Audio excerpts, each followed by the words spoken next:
Stay with us because coming up, the month of January is National Hobby Month. So after a short break, we're going to visit with historian Raffi Andonian to learn more about the celebration and why it began. That's next right here on Good Day NWA.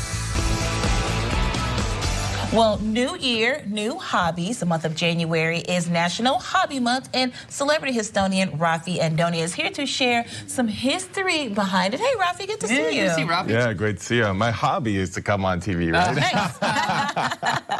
Maybe that could be somebody else's hobby this year as well. Yeah. Give us a little history. What do we need to know about National Hobby Month? Well, it's fascinating to see how hobbies start out, because we think of hobbies as a good thing, but originally they were not seen as such a great thing. Really? Yeah, that's right. So up until the industrial period, you don't have a lot of free time. But in the Industrial Revolution and the reaction to that with labor movements, reducing the 8-hour workday, the 5-day work week gives more free time, right? Sure. Well, when you have more free time, people do things like go to saloons.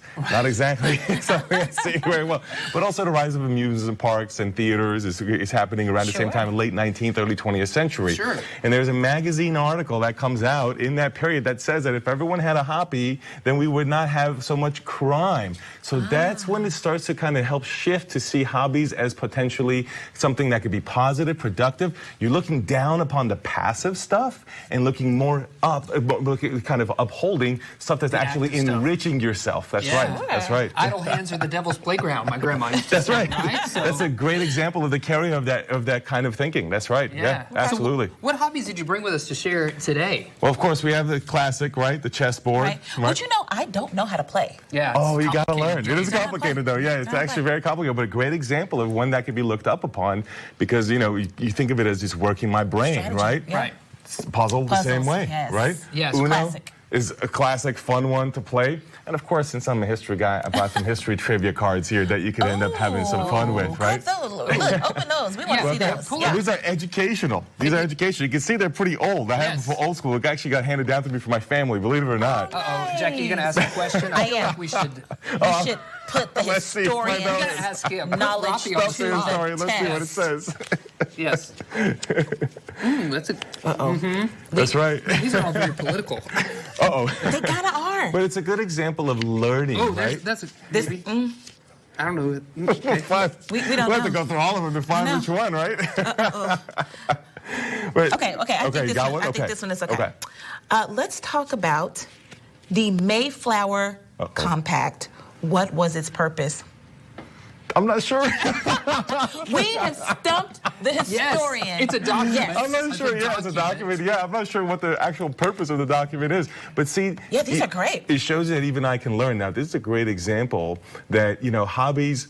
It's this thinking in capitalism. Think about in capitalism, you want to be productive, you want to work hard, you want to have achievement. And what you just did there is not that different than, for example, if I pick up running as a hobby, well, then all of a sudden I enroll in a half marathon or a marathon. Now I'm comparing myself to others. Where did I finish? Or I'm taking it on social media, right? And I'm posting, look at me, I'm doing this, right? Now I'm looking for validation. Yes. And so it changes the hobby from being sort of something that's just leisure and fun, and that kind of thought process makes it so that you want to show that you're improving yourself, because it acts like a personal resume. You put some hobbies down on resumes in the past, you know, it shows your skills, right? Yeah. Or if I'm at a cocktail party, imagine you tell me, hey, you know, what were you doing earlier today? Oh, I was a couch potato. That's not something that is going to be looked upon very well versus, you know, I'm building a wine collection at the cocktail party would be something good. Or I spent the day at the gym, or I spent the day reading books. It's a little bit different way of looking at it. So we do treat it as a way of our identity, not just in what we tell others, but about what we tell ourselves. Yeah, and I love this. You brought some examples of like keeping your brain active. You've got the trivia, you've got the chess.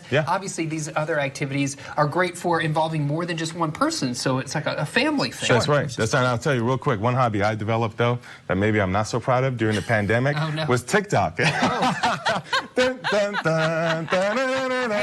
was huge in that moment, right? There can be positives that come out of it. There can totally be positives that come out of that. Okay, so we know that it's the end of January, but that's okay. You can even start today. That's right. Pick up a new hobby. If you do, let us know what that is. We would love to share that here on Good Day NWA. And then we'll challenge you to a game of trivia or chess. Well, whatever you're picking up. Remember, we did the civics beat quiz. We barely made it. We squeaked by. You would have been proud of us, though. Raffi, thanks for joining us. Thank you. Always good to see you. We'll be right back.